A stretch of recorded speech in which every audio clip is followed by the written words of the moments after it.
La tête dans les étoiles pour William, 11 ans, venu de Großbliedersdorf avec sa maman. Donc il faut choisir une heure. Ensuite, il faut choisir le mois. Par exemple, on choisit 21 heures. Ensuite, on choisit le mois. On va prendre août. Ensuite, on prend le jour. Et ça montre toutes les étoiles qu'on peut voir. Là, on a eu l'occasion tout à l'heure, par une activité qui était proposée aux enfants, d'en fabriquer un. Aux enfants, hein. Je suis une adulte, j'ai demandé à en faire un quand même. Oui, je confirme. Donc en sachant que moi j'en ai un, William en a un, et comme ça on va pouvoir travailler ça ensemble et puis ce sera tout en s'amusant. William s'intéresse à l'astronomie. Récemment, il a reçu une lunette pour observer le ciel. Et sa maman aimerait lui trouver un club d'astronomie. Inès et Vénitia ne sont pas passionnées. Elles représentent le public lambda, celui qu'il faut capter. La Nuit des étoiles est un événement national. Décliné à l'échelle locale au Moulin de la Blisse, il attire les foules chaque année et quasiment sans publicité. 1600 personnes rien que pour cette édition 2018. Bien sûr, le site est joli et les conditions climatiques bonnes. Pour que le ciel soit dégagé, c'est-à-dire pas de nuages, un ciel pur. Surtout après la pluie, sans nuages, c'est le ciel idéal pour observer. Les astronomes apprécient le site car il est éloigné du centre-ville et de sa pollution lumineuse. Même s'il n'a rien de comparable avec l'observation en pleine montagne, comme on peut le voir sur ces images projetées dans le planétarium de l'association Sirius. Alors les Nuits des étoiles ont une très grande importance à mon sens, tout simplement parce que c'est une manifestation nationale. Il y a plus de 250 manifestations qui sont organisées sur tout le territoire français, même à l'extérieur du territoire français. Et l'intérêt, c'est tout simplement de montrer que l'astronomie, c'est quelque chose de beau, de simple et qui fait très vite rêver les gens. Que ce soit reconnaître le ciel, les constellations, que ce soit de mettre son œil derrière un télescope pour voir les cratères de la Lune, pour voir les anneaux de Saturne. C'est tellement beau, il faut réussir à s'émerveiller avec les choses de la nature. Les associations Sirius, Polaris et Longevue encadrent l'événement. Ils en proposent d'autres tout au long de l'année. Récemment, sur les hauteurs de Longeville-les-Saint-Avold pour l'éclipse de lune. Et prochainement, le samedi 15 septembre, à Sarre-Union, pour une animation autour des étoiles et du ciel.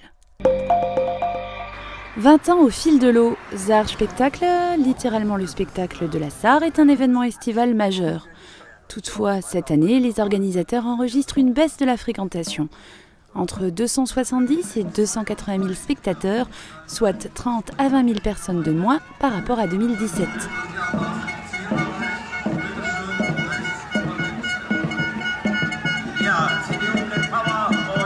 Les courses de bateaux dragons sont comme chaque année plébiscitées. Tout comme ces baptêmes de plongée, eux aussi 20 ans qu'ils sont là, seul leur stand a évolué. Désormais, ils ont un camion, 2 mètres de hauteur et 8 mètres de longueur, dans lequel se baignent adultes et adolescents.